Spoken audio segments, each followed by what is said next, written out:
Welcome to another episode of the Cat Breeding for Beginners podcast. I'm Pamela and I breed British Shorthairs in Perth, Western Australia.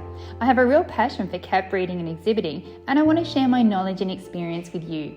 I'm on a mission to help new cat breeders go from feeling intimidated, confused and having trouble getting started to confidently breeding happy and healthy cats whilst enjoying this amazing hobby. Before we get started, make sure you visit my website and download your copy of my helpful guide, Advice to New Breeders, where experienced breeders share some great tips they wish someone told them when they started breeding.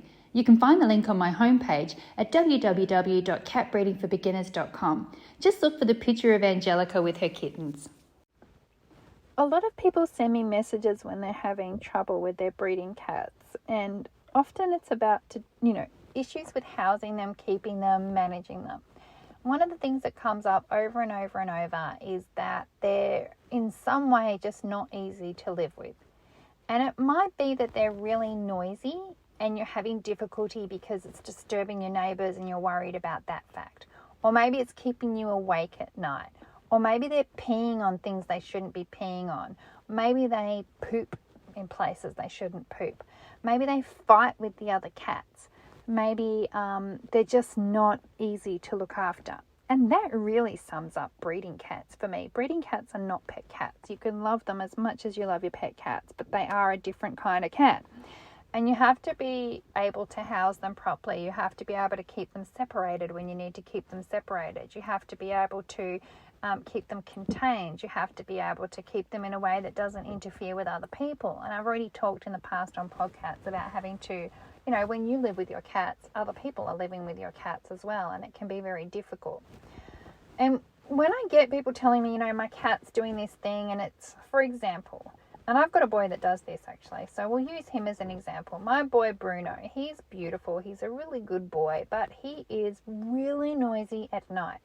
So especially in the warmer months when the girls are in season, he will, in the middle of the night, just go rah, rah, rah, rah, rah, over and over and over and over. I can hear him. He wakes me up sometimes.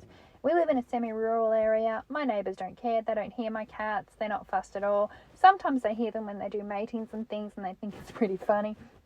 But I am very lucky. That is not an issue for anybody else but me. So that's okay, but it is still an issue for me. Now, if it was in suburbia, I wouldn't be able to keep him. I wouldn't be able to keep him in suburbia as an entire male because that's just not something that would work. It would be too loud. I'd have to be stressed about it. I'd have to be trying to contain him. I'd have to be putting him, penning him at night, letting him out again in the morning, all the dramas that go along with that. So what would I do if I was in that situation with Bruno? Well, I do what I'm pretty much coming close to doing now anyway. Very soon this will happen. Bruno is going to be desexed. And the thing about it is that I can desex Bruno because I currently have about 3 of his daughters, and my friends have got some of his sons and daughters. His DNA is absolutely secured. I can move forward from Bruno. He is, even if he was a show cat, I could desex him and he could continue to be a show cat just like I've done with Herbert. So there is no reason to keep him entire just for the sake of keeping him entire.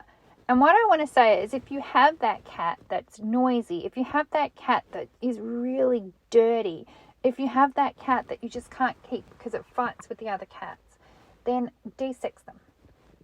Before you desex them, get their DNA in another, get a kitten off them, get a son or a daughter, a couple of sons, a couple of daughters, and then desex them and move forward. Retire them early. Don't keep persevering. It's really stressful. Even if they're absolutely the most perfect cats. Because Bruno is a really great cat. Bruno is particularly special too because Bruno is an odd-eyed. Bruno's an odd-eyed van British Shorthair, and there are very few of them here in Australia, and there are people that would like to breed them. So his DNA is pretty useful to have for that purpose. Do I want to breed them? No, not in particular, but I know my friend does. So we're going to do a couple more matings and then that'll be it for him. We will have him desexed. But I'm not keeping him entire for the sake of keeping him entire. I'm not keeping him entire because I want to have him in the future to breed from. He is noisy. He would be happier as a pet cat, and he would just be easier to look after in that way. So he'll be getting his nuts off soon.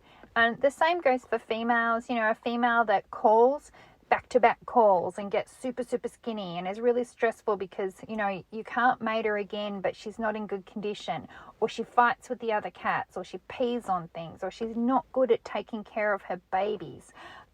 All of those things add up to get a kitten and move forward. Get a kitten and move forward.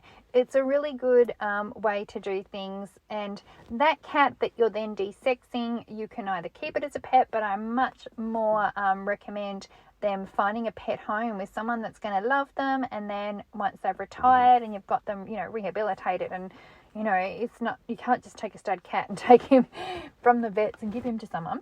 They do need to have rehab and go, and you know, be prepared for a pet life. But if you can give them that pet life, it's an amazing gift to give them. So they've given you their babies, they've given you their DNA, and then they can go on to be spoiled as a pet cat. And then you won't have to listen to them in the middle of the night waking you up because they're screaming for a girlfriend. And I say that knowing full well that tonight he's probably going to wake me up screaming for a girlfriend. But luckily he's only waking up me. He's not waking up the whole street. So yeah, if you have a difficult cat that's a difficult breeding cat, don't persevere. Get a baby from them, get something you can move forward from, and then go from there. Okay, hopefully that was helpful.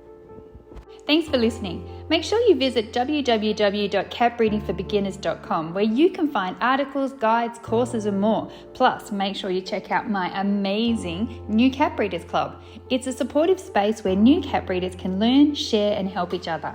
I only take new members a few times a year, so sign up to make sure you don't miss out.